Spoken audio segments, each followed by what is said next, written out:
यानंतर बघूयात मुंबई पुण्यातल्या बातम्या। मुंबईच्या सिद्धिविनायक मंदिरामध्ये रामलल्लांच्या आगमनाची जय्यत तयारी। मंदिर परिसरामध्ये चैतन्याचं वातावरण। मंदिर प्रशासनाकडून अनेक कार्यक्रमांचं आयोजन। सायन रेल्वे स्थानकावरील उड्डाणपुलाच्या पुनर्बांधणीचा शासनाकडून निर्णय। मात्र प्रवाशांची गैरसोय न होण्यासाठी पुलाच्या पाडकामाला रेल्वे प्रशासनाकडून तुर्तास स्थगिती।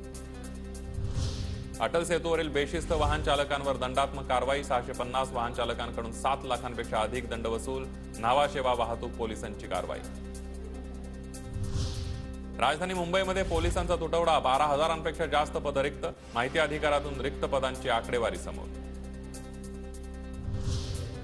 ठाण्याच्या श्रीरंग विद्यालयामध्ये सिकोकाई राज्यस्तरीय कराटे अजिंक्यपद स्पर्धा संपन्न। राज्यातील 500 स्पर्धकांचा सहभाग। सन ब्राईट कराटे अकादमीकडून आयोजित। 22 जानेवारीला राज्य सरकारकडून सार्वजनिक सुट्टी। मुंबई विद्यापीठाच्या 14 परीक्षा लांबणीवर।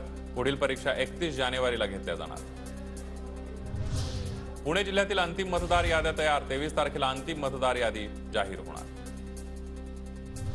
पुण्याच्या मावळमधील तळेगावमध्ये आदित्य ठाकरेंच्या उपस्थितीमध्ये पक्षप्रवेश। आमदार दिलीप मोहितेंचे चुलत पुतणे शैलेश मोहितेंचा ठाकरे गटात प्रवेश। सर्व महिलांनी स्वतःकडे लक्ष द्यायला हवं। मी स्वतःकडे लक्ष देते, त्यामुळे चमकते, तुम्ही द्या आणि चमका। पुण्यातील नमो वॉकथॉन या स्पर्धेमध्ये अमृता फडणवीसांचं वक्तव्य।